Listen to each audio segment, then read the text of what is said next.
Pankaj Raja DJ Pankaj Raja ji हरवा निर्मलिया को music by Raj Govind.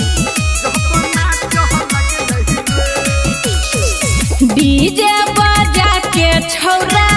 DJ बजा के छौरा डीजे बजा के छौरा डीजे बजा के छौरा ताक लगलै रे हाँ हाँ ताक लगलै रे आ छौरी भके सब तैयार जोहपना चह लगलै रे छौरी भके सब तैयार जोहपना चह लगलै रे डीजे बजा के छौरा डीजे बजा के छौरा डीजे बजा के छौरा डीजे बजा के छौरा ताक लगलै रे हाँ हाँ ताक लगलै रे आ छौरी भके सब तैयार जोहपना चह लगलै रे छौरी भके सब तैयार जोहपना चह लगलै रे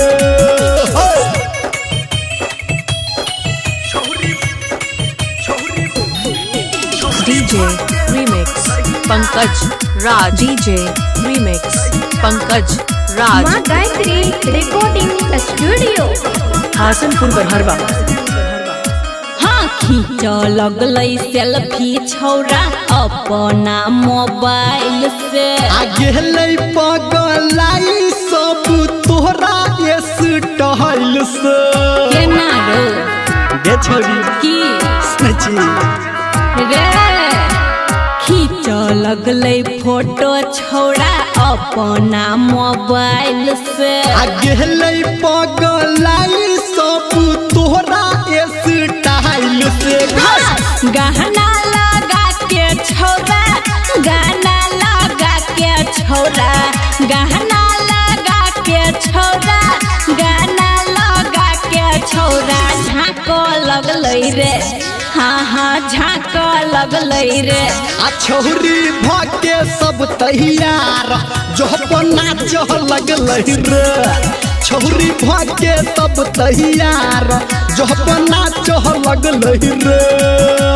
हिला देलकै सिंगिंग बाय धर्मेंद्र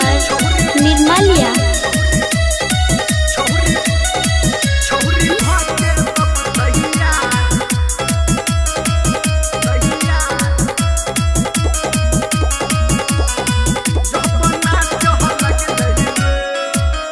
सूट सलवार हमर नया रहे कुरती आ कहौ निरमलिया तोहर देखलौं गे फुरती ताकि ओहिना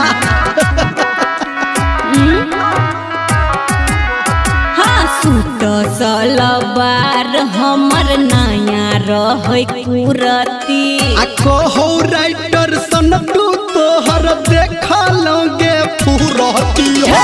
वॉल्यूम बढ़ा के छोरा वॉल्यूम बढ़ा के छोरा वॉल्यूम बढ़ा के छोरा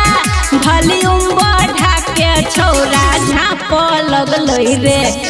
बात झाँप लगलै रे आ छौरी भके सब तैयार जोहपना चह लगलै रे छौरी भके सब तैयार जोहपना चह लगलै रे हिला देलकै।